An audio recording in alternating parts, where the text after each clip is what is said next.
ओम। भारत का एक ऋषि। छठा भाग।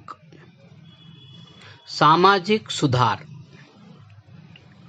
आर्य समाज सिद्धांत रूप में स्त्री, पुरुष और समस्त मानव समाज की समानता के न्याय में विश्वास रखता है।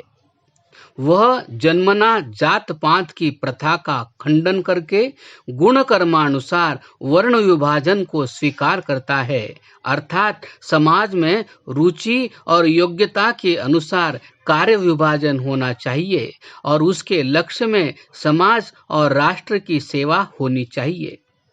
राज्य ही समाज के कल्याणार्थ पारितोषिक व दंड के रूप में किसी व्यक्ति को उच्च व हेय वर्ण में उन्नत या अवनत कर सकता है।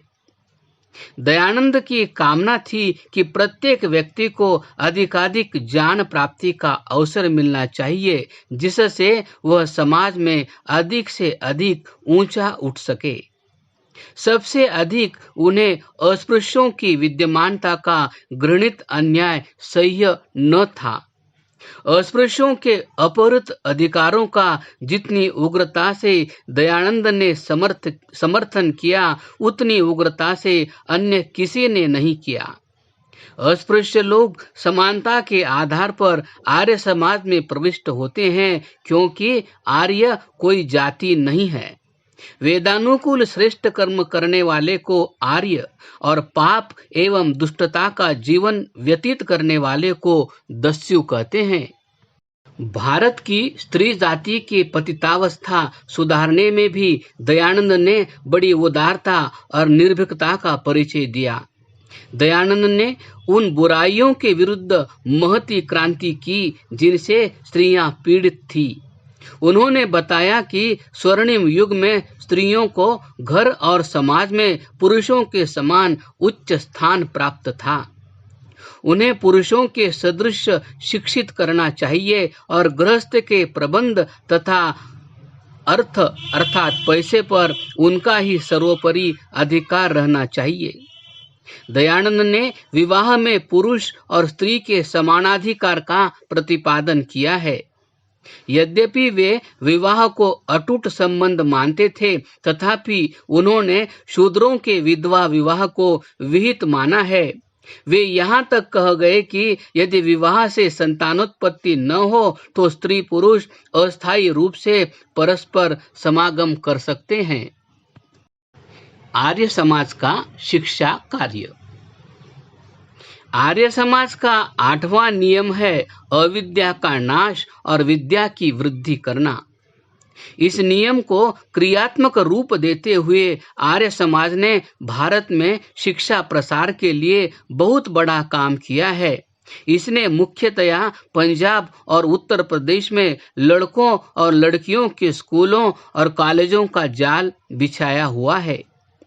दयानंद एंग्लो वैदिक कॉलेज लाहौर और गुरुकुल कांगड़ी आर्यजनों के परिश्रम के आदर्श मधुकोश रहे हैं। इन संस्थाओं ने राष्ट्रीय आर्य शिक्षा का केंद्र बनकर जाति की शक्तियों के विकास में बड़ा योगदान दिया है, जो आर्य संस्कृति के ज्ञान विज्ञान के प्रसार के साथ साथ पाश्चात्य बौद्धिक और औद्योगिक सफलताओं का भी उपयोग करती है। आर्य समाज की इन प्रगतियों के साथ हम उसकी सेवा सहायता की प्रगति या यथा अनाथालयों, उद्योगशालाओं, विधवाश्रमों, दुर्भिक्ष और महामारी आदि आपातकालीन सेवा सहायता और रक्षा कार्यों को जोड़ सकते हैं। उपसंहार।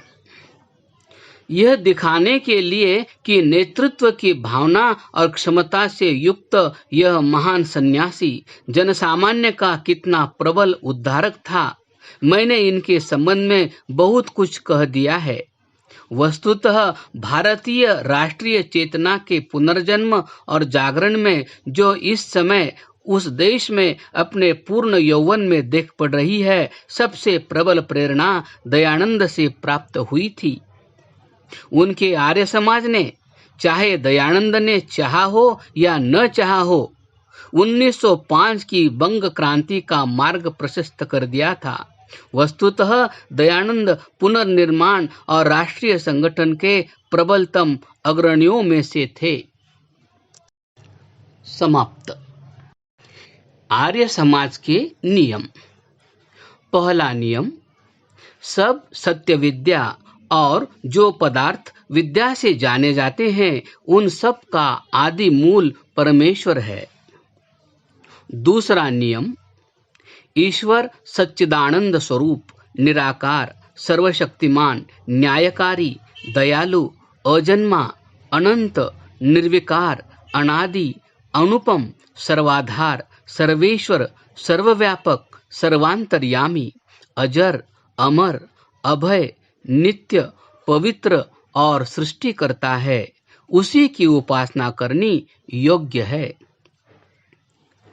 तीसरा नियम, वेद सब सत्य विद्याओं का पुस्तक है।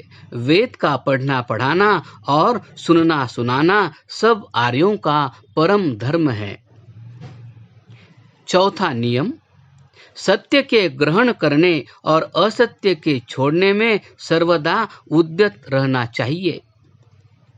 पांचवा नियम, सब काम धर्मानुसार अर्थात सत्य और असत्य को विचार करके करने चाहिए। छठा नियम, संसार का उपकार करना इस समाज का मुख्य उद्देश्य है अर्थात शारीरिक, आत्मिक और सामाजिक उन्नति करना। सातवां नियम, सबसे प्रीतिपूर्वक धर्मानुसार यथा योग्य वर्तना चाहिए। आठवां नियम, अविद्या का नाश और विद्या की वृद्धि करनी चाहिए। नौवां नियम, प्रत्येक को अपनी ही उन्नति से संतुष्ट न रहना चाहिए किंतु सबकी उन्नति में अपनी उन्नति समझनी चाहिए।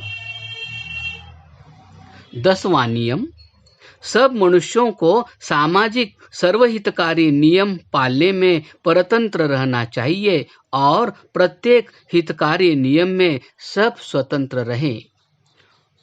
ओम शांति शांति शांति।